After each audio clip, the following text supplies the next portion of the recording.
Tatakbo.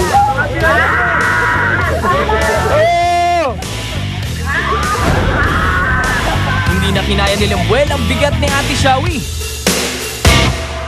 Kaya head-to-head na ngayon ang blue at yellow team.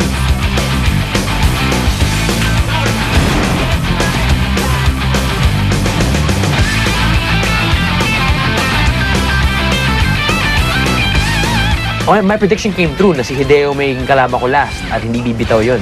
Kasi ang liit eh. Ang ano niya eh. Tsaka maganda yung form niya. It's impossible to pull it up. It's really hard. So you should keep just strong in the hold because it's impossible. I try with all my power and strength. I know you can make it. Come on, pull me. Pull me up. Parang may unspoken connection din itong si Shashing at Jace. Ano nga kaya ang iniisip nila habang ginagawa ang challenge? Serious. Talagang tititigan na lang kayong ganyan, no? Mag-eye try kami.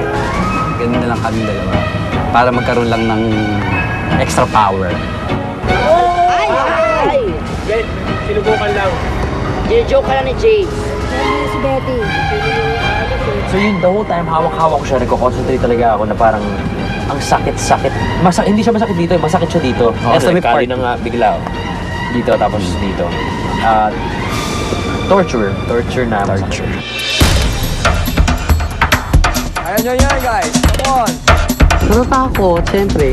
Kasi alam ko hindi naman, alam ko kaya niya yung weight ko, pero yung kahoy niya yung naman kasi square. So talagang masakit, di ba? Ilang minuto na ang nakalipas pero cool na cool pa rin ang upo ni Betty kahit mukhang hirap na ang kanyang kapareha.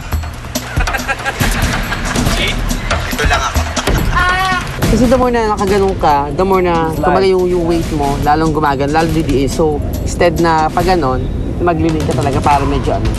Tapos huwag masyadong hinga na malalim, slide na para makagaan ng konti. Ate Shashing, huwag masyadong hinga, huwag hingang-hinga, ate. Pag nag-ano ka, inhale ka, unti-unti lang yung bawas ng hininga. Unting-unti nang nararamdaman ang dalawang natitirang hunks ang sakit ng endurance challenge na ito.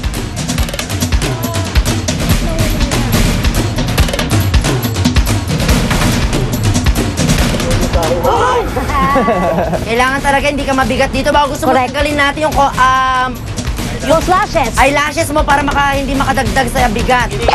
O kaya yung kutsyon dyan sa dibdib mo.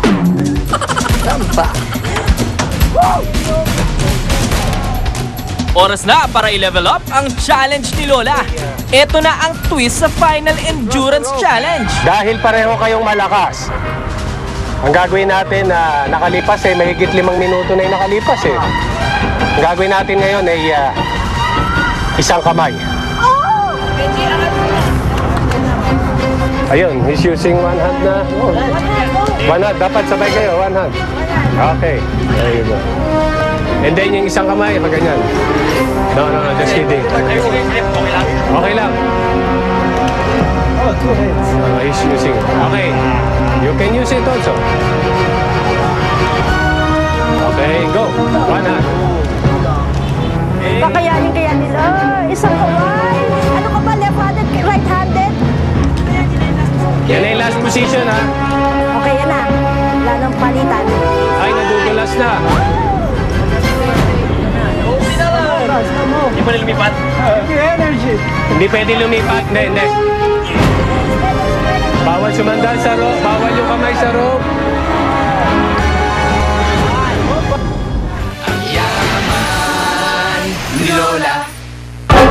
Susunod,